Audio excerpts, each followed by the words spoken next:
Good morning. Welcome to Old Stuff Show. Today we're looking at a collectible that was a significant part of the past in North America.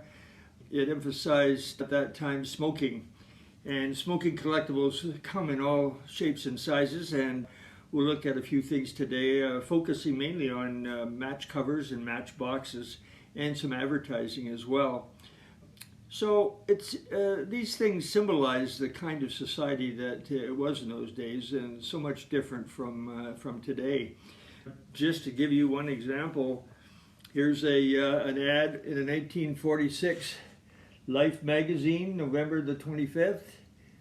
More doctors smoke Camels than any other cigarette. That's incredible when you think of it in terms of today. And at that time, movie stars and sports celebrities, all kinds of famous people put their name to encourage a certain brand of a cigarette. Similar to that, and this is a Look magazine from 1953. They even try and justify it with scientific evidence. This is February 1953 to suggest that Camel cigarettes was good for your throat. So I think it was in the early 1970s, maybe 1972, that the Surgeon General's warning was added to those advertising pieces. And so I heard recently they're even talking about passing a law that would have a message on each cigarette warning people how dangerous it is. So there's that kind of advertising, and then there's things like ashtrays. People collect ashtrays. They come in all kinds of shapes and sizes. Some are clear, some are brown, some are on a stand with an airplane on top.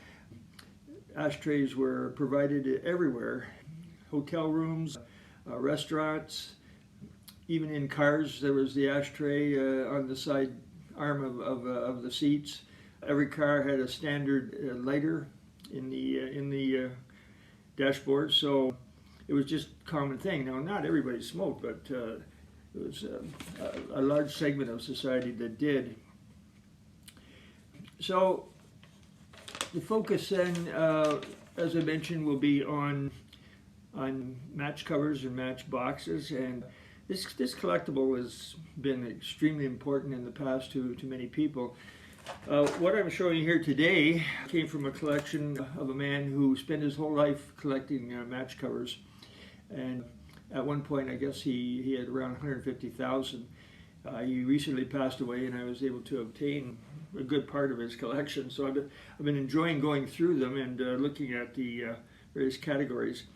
The people that are serious collectors, they put them all separated into themes, for example, and in various ways. For example, binders. This is drugstore personal needs binder, and all displayed with special pages that they could put them in. And I have about 50 of these binders that cover maybe 100 topics. They had conventions. They still do have conventions, contests, display contests, and apparently this gentleman did quite well in that respect. He even has pages in there that show the history of it. Now, some people prefer to collect matches that are covers that are complete with matches inside. So this particular binder has that. It has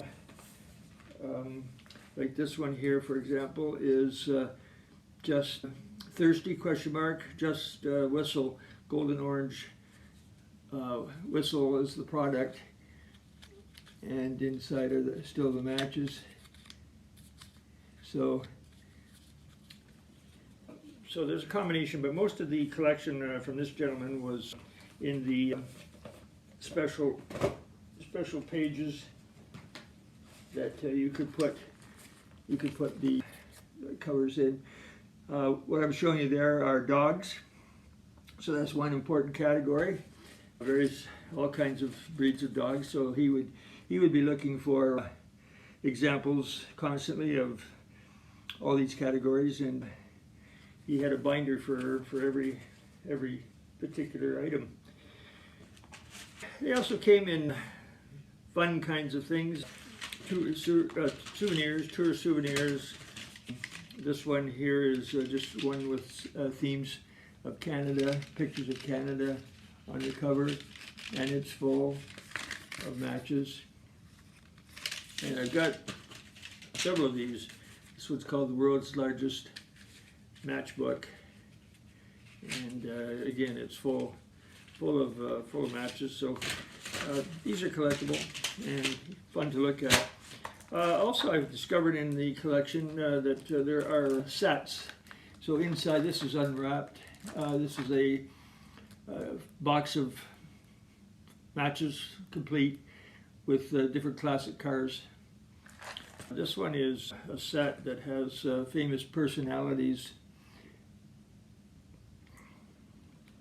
So the categories are unlimited, and going through this, I found some pretty neat stuff. One of the things that I thought was kind of interesting were royalty ones, royal visits. So this one here is a royal visit to Canada in 1959. And then we've got the royal visit in 1939, which was pretty big. And 1951 royal visit. Then we've got the coronation as well of Queen Elizabeth, and then her parents have the match covers for the coronation of her parents. So, and I have more of these. So you see, you can learn history too from this type of approach, and there's all kinds of history in here. But one of my favorite, for example, is the political ones. Here's one that is promoting LBJ for president, and Kennedy, John Kennedy for president as well. So it was easy advertising for politicians because everybody used the matches. Ross Perot, and even this, like L. Smith, is kind of an interesting one. So wherever advertisers could get the biggest bang for their buck, they would do it, and matches was ideal because, like I said, everybody used matches, and it was a great way, and it was on them. They carried it for some time. They would look at it quite a bit. Another one, another advertising way was blotters. The fountain pen at that time was used, and so ink was wet, and after they wrote and they used a blotter, well, blotters were ideal for advertising. I've seen all kinds of Coca-Cola blotters, and as many themes as we're looking at here today as well. I mentioned history. So in this case, we have the Apollo astronauts, and there's three presidents shown here. Here's the Apollo astronauts, and even one that's Italian, and here's Mussolini. From popes to Madonna. Sports was another area where match covers were used for advertising. This is one with Billie Jean King on it. Chicago Bears player coach Mike Ditka. Pete Rose, one on Pete Rose. This one is, doesn't say, it looks like Joe DiMaggio, yeah. And a football one from the Buffalo Bills. So that was a good way to advertise. Hollywood, of course, would be promoted. If you want to sell matches, you know, put a picture of Marilyn Monroe on the matches, for example. Well, that's one right there. And Bob Hope and James Dean. So you get a little bit of history from that type of thing as well.